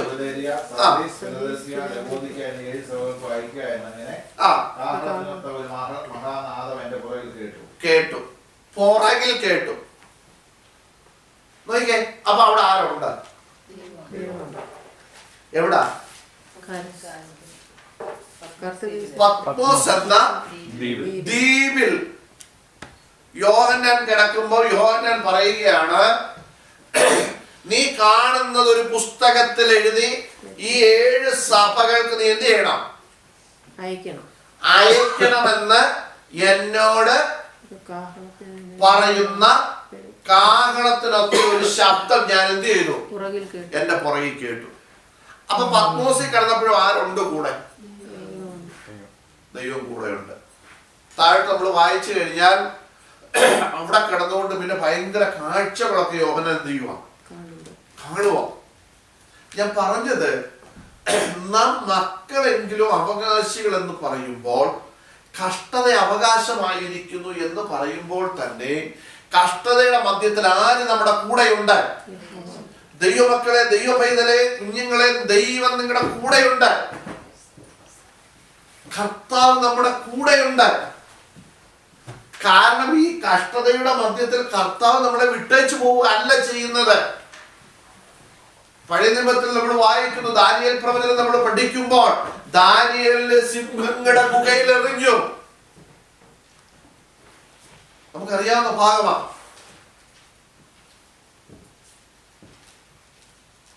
ദാനിയേൽ സിംഹത്തിന്റെ ഗുഹയിലേക്ക് വീഴുന്ന സമയത്ത് സിംഹത്തിന്റെ വായ ദൈവം എന്ത് ചെയ്തു? അടച്ചു.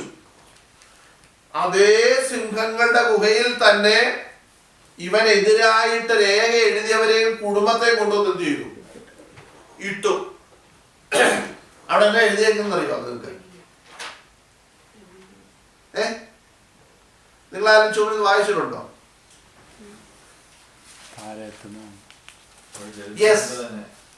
ഇവിടെ കുട്ടൂസ് പറഞ്ഞ കറക്റ്റ്. അതിന്റെ അടുത്തേക്ക് വായിച്ചേ.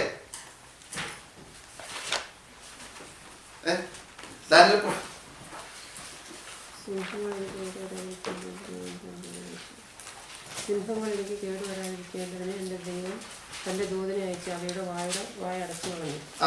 അവന്റെ സന്നിധിയിൽ ഞാൻ കുറ്റമില്ലാത്തവൻ. രാജാവ് പ്രവചനം 6:27.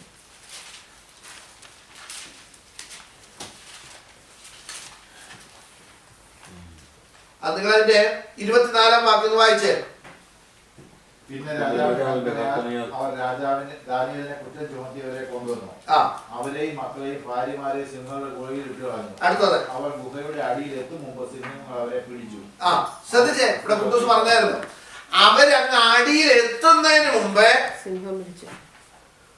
സിംഹങ്ങൾ അവരെ എന്ത് ചെയ്തു? പിടിച്ചു. അവരുടെ അസ്ഥികളൊക്കെ. ഞാൻ ചോദിക്കട്ടെ, ഇതേ സിംഹം തന്നെ അല്ലേ തലേന്ന് ദിവസം അവിടെ ഇരുന്നേ, അവിടെ കിടന്നേ?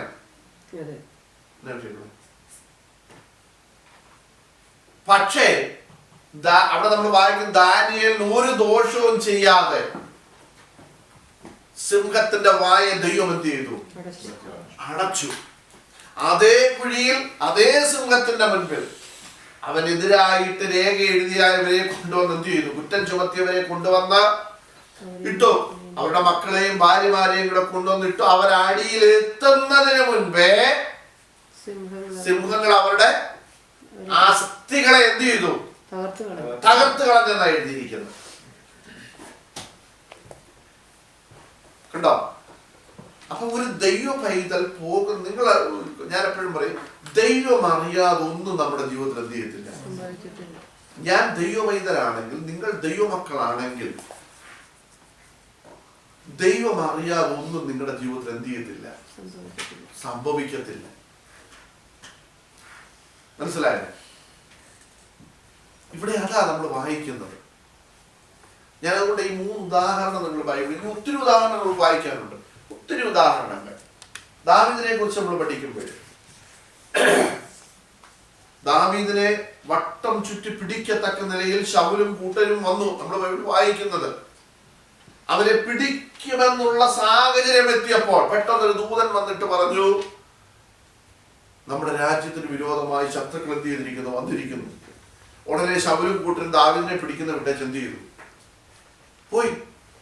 നോക്കിക്കേ, അപ്പൊ ദൈവത്തിന്റെ പ്രവൃത്തി നമ്മുടെ പ്രശ്നത്തിന്റെ മധ്യത്തിൽ നമുക്ക് വെളിപ്പെടാം. അതുകൊണ്ടാ പൗലോസ് പറഞ്ഞത്, ഞാൻ എന്റെ ബലഹീനതകളിൽ എന്ത് ചെയ്യുന്നു? അതിസന്തോഷത്തോടെ ഞാൻ. അതിന്റെ കാരണം എന്താന്ന് ചോദിച്ചാൽ, ഈ ബലഹീനതയിലാണ് ദൈവകൃപ എന്ത് ചെയ്യുന്നത്. കാരണം ദൈവം എന്തോ പൗലോസിനോട് പറഞ്ഞേ, എന്റെ കൃപ നിനക്ക് മതി. അടുത്തത്, എന്റെ ശക്തി നിന്റെ ബലഹീനതയിൽ തികഞ്ഞു വരും.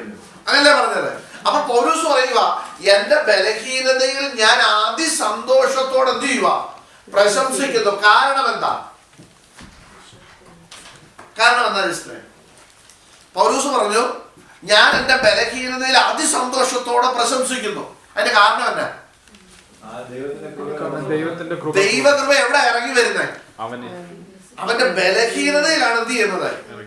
ഞാൻ ചോദിക്കട്ടെ, നമുക്ക് കഷ്ടതയൊന്നും ഇല്ലെങ്കിൽ നമുക്ക് പ്രശ്നമൊന്നും ഇല്ലെങ്കിൽ ദൈവത്തിന്റെ പ്രവൃത്തിയുടെ ആവശ്യമുണ്ടോ?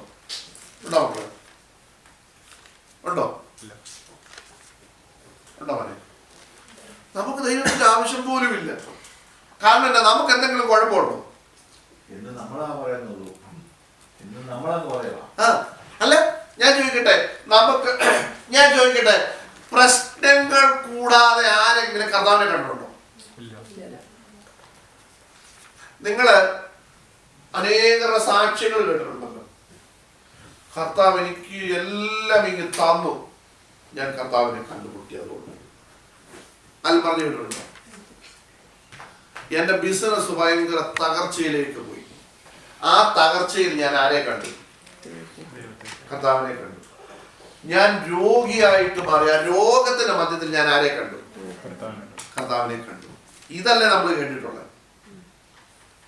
ആരും ഇന്നുവരെ പറഞ്ഞിട്ടില്ല കർത്താവ് ഞാൻ ചോദിക്കാതെ ഇഷ്ടം പോലെ പണം ഇതാണ്, ഞാൻ കർത്താവിനെ കണ്ടുമുട്ടി ആ പണത്തിലൂടെ. കാലം കേട്ടിട്ടുണ്ടോ അങ്ങനെ ആരും പറയുന്നത്? ഇല്ല. അങ്ങനെ ആരും കർത്താവിനെ എന്ത് ചെയ്തിട്ടില്ല. ഇനി അങ്ങനെ ആർക്കെങ്കിലും കിട്ടിയിട്ടുണ്ടെ അവര് കർത്താവിനെ വിട്ട് പോയിട്ടേ ഉള്ളൂ. നമ്മളെല്ലാം പ്രശ്നങ്ങളുടെ മധ്യത്തിലാണ് ആരെ കാണുന്നത്. ഞാൻ ചോദിക്കട്ടെ, ഈ തെളിവ് തരാൻ ബൈബിളിൽ പൗലോസ് നീ ആരാകുന്നു കർത്താവെന്ന് ചോദിച്ചത് എപ്പോഴാ?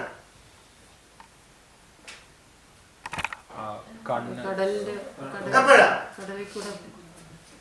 പൗലോസ് ചോദിച്ചത്? പൗലോസ് എപ്പോഴാ ചോദിച്ചത് നീ ആരാകുന്നു കർത്താവ്? കുതിരപ്പുറത്തൊന്ന് തലയും കുത്തി താഴെ വീണപ്പോഴാ പുള്ളി ചോദിച്ചത് നീ ആരാകുന്നു? അങ്ങനെ ചോദിച്ചത്. അതുവരെ പുള്ളി എന്ത് ചെയ്യുമായിരുന്നു? ഇങ്ങനെ പിടിച്ച് ഇപ്പൊ എല്ലാത്തിനും ഞാൻ തീർക്കുമെന്ന് പറഞ്ഞ പുള്ളി എന്ത് ചെയ്തോണ്ടിരിക്കുവായിരുന്നു? പോവായിരുന്നു. പോകുന്ന വഴിക്ക് ആകാശത്ത് ഒരു വെളിച്ചം മിന്നി കണ്ണു കാണാതെ കുതിരപ്പുറത്തൊന്ന് പുള്ളി എത്തി ചെയ്തു, താഴെ വീണു. അന്നേരം അവള് ചോദിക്കും നീ ആരാകുന്ന കർത്താവേ? അല്ലേ? നിങ്ങൾ നോക്ക്, ഓരോരുത്തർ ആ സമയത്താണ് എന്ത് ചെയ്യുന്നത്? പ്രശ്നങ്ങൾ വരുമ്പോഴാണ് ആരെ തിരക്കുന്നത്? കർത്താവിനെ തിരക്കുന്നത്. പ്രശ്നങ്ങൾ വരുമ്പോഴാണ് നമ്മൾ കർത്താവിനെ കൂടുതൽ കാണാനായിട്ടും കൂടുതൽ. ചിലർ കണ്ടിട്ടില്ലേ, പ്രശ്നങ്ങൾ വരുമ്പോഴത്തേക്ക് വന്ന് ഭയങ്കര സാക്ഷിയോ, നിങ്ങളെല്ലാവരും എനിക്ക് വേണ്ടി പ്രാർത്ഥിക്കണം, നിങ്ങൾ ഉപവസിക്കണം. പിന്നെ വേണേ പുള്ളി അന്നേരം ഒരു ഉപവാസവും എന്ത് ചെയ്യും? പ്രഖ്യാപിക്കും. എന്തിനു വേണ്ടിയാ? പുള്ളിയുടെ പ്രശ്നം എന്ത് ചെയ്യണം? തീരണം. അതിന് സഭ ഇനി എന്ത് ചെയ്തോണം? ഇത് തീർന്നു കഴിഞ്ഞാൽ പിന്നെ പുള്ളിയെ ചർച്ചയിൽ പോലും പിന്നെ തീർത്തില്ല, കാണത്തില്ല. കണ്ടില്ല, അങ്ങനെയുള്ള പുള്ളികളുണ്ട്. അപ്പൊ ഞാൻ പറഞ്ഞത്, പൗലോസ് പോലും കർത്താവിനെ കണ്ടുമുട്ടിയത് എപ്പോഴാ? പ്രശ്നം വന്ന കുതിരപ്പുറത്തുനിന്ന് എന്ത് ചെയ്തു?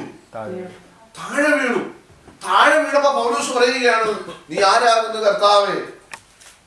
ശൗലേ ശൗലേ നീ എന്നെ ഉപദ്രവിക്കുന്നത് എന്ത് എന്ന് ചോദിച്ചോണ്ടേ ശൗല അങ്ങോട്ട് ചോദിക്കുക നീ ആരാകുന്നു? കർത്താവേ. കർത്താവ് എന്നാ പറഞ്ഞു? നീ ഉപദ്രവിക്കുന്ന യേശുവാകുന്നു. കണ്ടോ? അപ്പൊ ഞാൻ പറഞ്ഞത്, പ്രശ്നങ്ങൾ വരുമ്പോഴാണ് പ്രശ്നങ്ങളിലൂടെയാണ് നമ്മൾ ആരെ കണ്ടുമുട്ടുന്നത്? കഷ്ടങ്ങളിലൂടെയാണ് നമുക്ക് കർത്താവിനെ എന്ത് ചെയ്യുന്നത്? കണ്ടുമുട്ടുന്നത്. കഷ്ടം സഹിച്ച കർത്താവിനെ കഷ്ടങ്ങളിലൂടെ നമ്മൾ എന്ത് ചെയ്യുക? കണ്ടുമുട്ടുക. ഓരോ വ്യക്തികളെ നിങ്ങൾ ഈ ലോകത്തിൽ എടുത്തു നോക്കിയേ, എത്ര ഉന്നതനാണെങ്കിൽ അവർ യേശുവിനെ കാണുന്നത്. നിങ്ങൾക്കറിയാം, പല ഫിലിം സ്റ്റാറുകൾ നമ്മുടെ നാട്ടിൽ അവരുടെ സാക്ഷ്യങ്ങൾ പറയാറുണ്ട്. അതിൽ നല്ലൊരു ശതമാനം ആളുകളും അവരുടെ ക്യാൻസർ വന്നു, ചിലർക്ക് അതുപോലുള്ള മറ്റ് പലവിധ രോഗങ്ങൾ വന്നു കഴിഞ്ഞപ്പോഴേ, കിഡ്നി സംബന്ധമായ രോഗം വന്നു, ഇങ്ങനെയൊക്കെ വന്നു കഴിഞ്ഞപ്പോഴത്തേക്ക് അവരതിൽ കൂടെ ആരെ കണ്ടുമുട്ടി? യേശുവിനെ കണ്ടുമുട്ടി.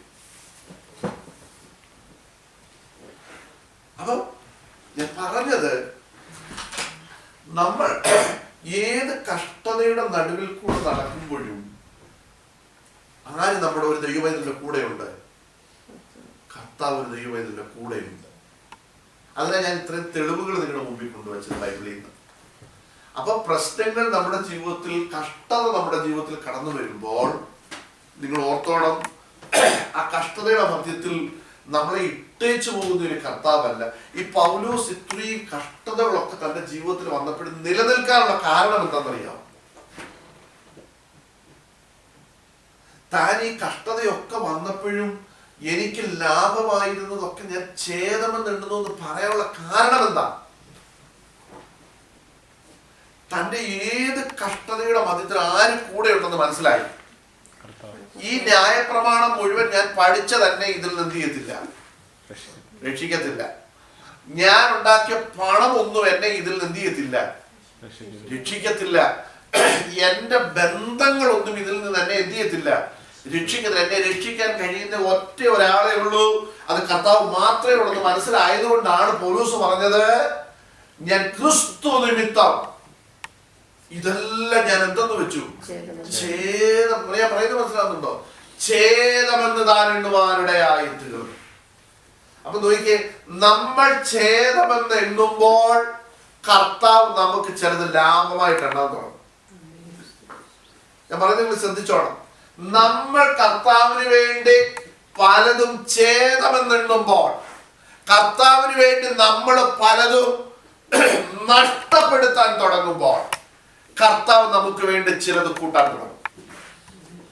ഞാൻ പറയുന്നത് മനസ്സിലാകുന്നുണ്ടോ? ഞാൻ പറഞ്ഞത് മനസ്സിലായോട്ടെ? മനസ്സിലായാൻ പറഞ്ഞു. നമ്മൾ കർത്താവിന് വേണ്ടി നഷ്ടങ്ങൾ സഹിക്കാൻ തുടങ്ങുമ്പോൾ കർത്താവ് മറ്റൊരു സൈഡിൽ നമുക്ക് ചിലത് ലാഭമാക്കി കൊണ്ടുവരാൻ തുടങ്ങും. നമ്മുടെ ജീവിതത്തിൽ അത് അനുഭവിക്കണം നമ്മൾ. മനസ്സിലായോ? ഞാൻ എൻ്റെ വാക്കിലൂടെ നിർത്താൻ പോവുകയാണ്. നമ്മളിന്ന് പഠിച്ച വിഷയം എന്താണെന്ന് ഓർമ്മയുണ്ടോ? പഠിച്ചേ നമ്മളെ തന്നെ സമർപ്പിക്കാൻ റെഡിയാണ്. നമ്മളെ തന്നെ ദൈവസനയിൽ നമുക്ക് സമർപ്പിക്കാൻ കഴിയുമോ? നമ്മൾ ആരാധന എന്ന് പറഞ്ഞ് നമ്മൾ വരുന്നു. നമുക്ക് ദൈവസനയിൽ നമ്മളെ തന്നെ സമർപ്പിക്കാൻ കഴിയുന്നുണ്ടോ? ഈ യോഹന്നാൻ സ്നാപകൻ പറഞ്ഞു, ഞാനോ കുറയണം, അങ്ങ് എന്നിൽ എന്ത് ചെയ്യണം, വളരണം. പക്ഷെ നമ്മുടെ ചിന്ത തിരിച്ചാ. കർത്താവേ, ഞാനിന്ന് സഭയിൽ വന്നിരിക്കുന്നു, കുറെ വിഷയങ്ങളുമായിട്ടാണ് വന്നിരിക്കുന്നത്, ഞാൻ എന്ത് ചെയ്യണം, വളരണം. നീ വളരുവോ തളരുവോ അതൊന്നും എന്റെ വിഷയമല്ല, പക്ഷെ എനിക്ക് എന്ത് ചെയ്യണം, വളരണം. നമ്മൾ അങ്ങനെയാ വരുന്നത്. യോഹന്നാൻ സ്നാപകൻ വഴിയൊരുക്കാൻ വന്ന പുള്ളിയാ, ഇല്ലേ? ഇവര് തമ്മില് അമ്മമാര് തമ്മിൽ കണ്ടപ്പോ തന്നെ എന്ത് ചെയ്തു, പുള്ളി തുള്ളാൻ തുടങ്ങി. അകത്ത് കിടന്ന് ആത്മശക്തി പ്രാപിച്ച പുള്ളി ആര്? യോഹന്നാൻ, അല്ലേ? ഒരുപടി മുമ്പിൽ നിൽക്കേണ്ട പുള്ളി ആര്? യോഹന്നാൻ സ്നാപകൻ. കാരണം യോഹന്നാൻ സ്നാപകൻ വന്നിട്ട് യോഹന്നാൻ സ്നാപകൻ നിർത്തിയിടം തൊട്ട് കർത്താവ് എന്ത് ചെയ്തു, മാനസാന്തരം പ്രസംഗിക്കാൻ തുടങ്ങി. കാരണം കർത്താവ് നടന്നു വരുന്ന കണ്ടിട്ട് യോഹന്നാൻ സ്നാപകൻ എന്നാ പറഞ്ഞേ, ഇതാ ലോകത്തിന്റെ പാപത്തെ ചുമക്കുന്ന ദൈവത്തിന്റെ കുഞ്ഞാണ്. ഇനി പോട്ടെ, യേശുവിനെ സ്നാനപ്പെടുത്താനുള്ള ഭാഗ്യം ആർക്കാ കിട്ടിയേ? യോഹന്നാൻ സ്നാപകൻ. ഇന്നത്തെ യോഹന്നാൻ സ്നാപകന്മാരും വല്ലവായിരുന്നു എന്ത് ചെയ്തേനെ? എന്ത് ചെയ്തേനെ ചോദിച്ച? ഞാനാ നിന്നെ എന്ത് ചെയ്തത്? സ്നാനപ്പെടുത്തിയത്. നമ്മുടെ അമ്മമാര് തമ്മിൽ ഒരു ബന്ധമുണ്ട്. പിന്നെ നിന്റെ മേൽ ആത്മാവ് വരുന്നതിന് മുമ്പേ എന്റെ മേൽ എന്ത് വന്നതാ? അഭിഷേകമൊക്കെ വന്നതാ. അതുകൊണ്ട് ഒത്തിരി ചാട്ടവും പ്രസംഗമൊന്നും വേണ്ട.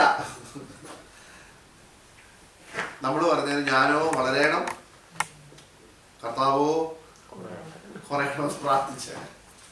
പക്ഷെ യോഹന്നാൻ കാര്യം മനസ്സിലായതുകൊണ്ട് യോഹന്നാൻ പറഞ്ഞു, ഞാനോ കുറയണം, കർത്താവ് എന്നിൽ എന്ത് ചെയ്യണം, വളരണം. നിങ്ങൾ ശ്രദ്ധിച്ചോണം, നിങ്ങൾ കർത്താവിന് വേണ്ടി നിങ്ങളുടെ ഉള്ളിലേതിനെ താഴ്ത്തുമ്പോൾ നിങ്ങളുടെ സ്വയത്തെ താഴ്ത്തുമ്പോൾ നിങ്ങളുടെ ദൈവഹിതമല്ലാത്ത എല്ലാം നിങ്ങൾ ദൈവസന്നിധിയിൽ ആരാധനയിൽ നിങ്ങൾ ദൈവസന്നിധിയിൽ സമർപ്പിക്കുമ്പോൾ കർത്താവ് നിങ്ങൾ എന്ത് ചെയ്യാൻ തുടങ്ങും? വളരാൻ തുടങ്ങും. അല്ലാത്തിടത്തോളം കാലം എന്താ വളരുന്നത്? ജഡം എന്ത് ചെയ്തുകൊണ്ടിരിക്കും? ഞാനിവിടെ പറഞ്ഞിട്ടുണ്ട്, നമ്മൾ എത്ര ദൈവത്തോട് അടുക്കുന്നോ അത്രത്തോടെ നമ്മൾ എന്ത് ചെയ്യും? ലോകത്തോട് നമ്മൾ അകലും. എന്ന് പറഞ്ഞാൽ നമ്മളിവിടെ ഇങ്ങനെ പൊങ്ങി പൊങ്ങി പൊങ്ങി പോകുന്നില്ല. അതിന്റെ അർത്ഥം ജഡചിന്തകളിൽ നിന്ന് നമ്മൾ എന്ത് ചെയ്യാൻ തുടങ്ങും?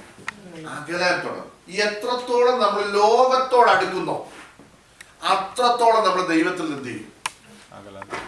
അകലും. മനസ്സിലായോ? അതുകൊണ്ട് ആ പണ്ടുള്ള അപ്പച്ചന്മാര് പാടി, ലോകം എനിക്ക് വേണ്ട, ലോകത്തിന് ഇമ്പം വേണ്ട, പോകണം യേശുവിൻ പാത നോക്കി. നമ്മൾ പാടിയിട്ടില്ലേ? പോകണം യേശുവിൻ പാത നോക്കി. അപ്പൊ ലോകം എനിക്ക് വേണ്ട, ലോകത്തിന് ഇമ്പം വേണ്ട. ഇമ്പം എന്ന് പറഞ്ഞാൽ ലോകത്തിന്റെ സ്നേഹം എനിക്ക് വേണ്ട, ലോകത്തിൻ്റെതായ മോഹങ്ങൾ എനിക്ക് വേണ്ട. മനസ്സിലായോ? പോകണം യേശുവിൻ പാത നോക്കി. നമ്മൾ ഇന്നായിരുന്നെങ്കിൽ ആ പാട്ട് നമ്മൾ എന്ത് ചെയ്യത്തില്ലായിരുന്നു. ഇന്ന് ഇറങ്ങുന്ന പാട്ടുകളൊക്കെ കേട്ടാൽ നമുക്ക് ചിരി വരും. പുതിയ പാട്ടുകളൊക്കെ കേട്ടാൽ നിങ്ങൾ ശ്രദ്ധിച്ചിട്ടുണ്ടോ? ഇപ്പൊ പുതിയ ഇറങ്ങുന്ന പാട്ടുകൾ കേൾക്കാനൊക്കെ നല്ല രസമായിരിക്കും, പക്ഷെ എത്ര നാൾ ഓടും അത്? ഒരു വർഷമൊക്കെ എന്ത് ചെയ്യും? എല്ലാ ദിവസവും 100 കണക്കിന് പാട്ടുകൾ ആൾക്കാർ എന്ത് ചെയ്യുന്നത്? എഴുതി യൂട്യൂബിൽ നിങ്ങൾ ഓൺ ചെയ്ത് നോക്കിയാൽ പാട്ടുകളുടെ കശയാ ഇങ്ങനെ കിടക്കുക. ഇതിനകത്ത് നമുക്ക് സന്തോഷം തരുന്ന എത്ര പാട്ടുകൾ ഉണ്ടായിരിക്കും? കാരണം നമ്മൾ പാടുമ്പോൾ നമുക്കൊരാശ്വാസം കിട്ടുന്ന എത്ര പാട്ടുകളുണ്ട്? ഈണം നല്ലതായതുകൊണ്ട്, അതിന്റെ ഓർക്കസ്ട്ര ഒക്കെ നല്ലതായതുകൊണ്ട് നമ്മൾ കുറെ നാളൊക്കെ എന്ത് ചെയ്യും? കേൾക്കും. പക്ഷേ ഒരു പ്രയാസം വരുമ്പോൾ വേഗത്തിൽ നമ്മുടെ ഹൃദയത്തിൽ നിന്ന് വരുന്ന പാട്ടുകൾ ഏതായിരിക്കും? പഴയ പാട്ടുകളായിരിക്കും. അതെന്താന്ന് ചോദിച്ചാൽ, അവരതേ വഴിയിൽ കൂടെ പോയപ്പോൾ അവർ അനുഭവത്തിനെ വിളിച്ച് ദൈവം അവർക്ക് കൊടുത്ത വരികൾ. ഇത് നമ്മൾ പാടുമ്പോഴും നമുക്ക് എന്ത് വരും? സന്തോഷം വരും, ആശ്വാസം. നമുക്ക് നമ്മൾ അറിയാതെ ഒരു ആശ്വാസം നമ്മുടെ ഹൃദയത്തിൽ ഉണ്ടാകുവാനിടയായിത്തീരും. ഈ മരണത്തിനുള്ള പാട്ടുകൾ അത് എത്ര കാലം കഴിഞ്ഞാലും അതെ, അതാണ് മരണത്തിന് പറഞ്ഞൊരു പാട്ടില്ല എങ്കിൽ പോലും നമ്മള് ശവസംസ്കാരത്തിന് വേണ്ടി മാത്രം പാടുന്ന ചില പാട്ടുകളുണ്ട്. ആ പാട്ടുകളൊക്കെ അത് കഴിഞ്ഞ് എത്രയോ പാട്ടുകൾ വന്നു ഇല്ലേ? പക്ഷെ അതൊന്നും ഇതുവരെ ക്ലച്ച് പിടിച്ചിട്ടില്ല. ഇപ്പം പെട്ടെന്ന് മരണത്തിന് ഏത് ചർച്ചയാണെങ്കിലും പാടുന്ന ഈ പാട്ടുകളാണ് ഇല്ലേ? അത് പാടുമ്പോ തന്നെ ഒരു ആശ്വാസം. അതെന്താന്ന് ചോദിച്ചാൽ, നമുക്കറിയാം, ദുഃഖത്തിന്റെ പാനപാത്രം കർത്താവിന്റെ കയ്യിൽ തന്നാൽ സന്തോഷത്തോടെ അത് വാങ്ങി ഹല്ലേലൂയ പാടില്ല. നമുക്കത് ചെയ്യാനൊന്നും പറ്റിയില്ലെങ്കിൽ ഈ പാട്ട് പാടുമ്പോ എന്താ? കാരണം അത് ആ സാഹചര്യത്തിൽ എഴുതിയതാ. സ്വന്തം മകൻ മരിച്ചു കിടക്കുമ്പോൾ അപ്പൻ എഴുതുക, ദുഃഖത്തിന്റെ ദോഷമായിട്ടൊന്നും എന്നോട് എന്റെ, അത് ആ വലിയ പുള്ളി ആദ്യം എഴുതുന്നത്, ദോഷമായിട്ടൊന്നും എന്നോട് എന്റെ താതൻ ചെയ്യുകയില്ല. എന്നെ അവൻ അടിച്ചാലും അവൻ എന്നെ സ്നേഹിക്കുന്നു. കണ്ടോ? ഇപ്പൊ പുള്ളി എഴുതുക, കർത്താവ് എന്നെ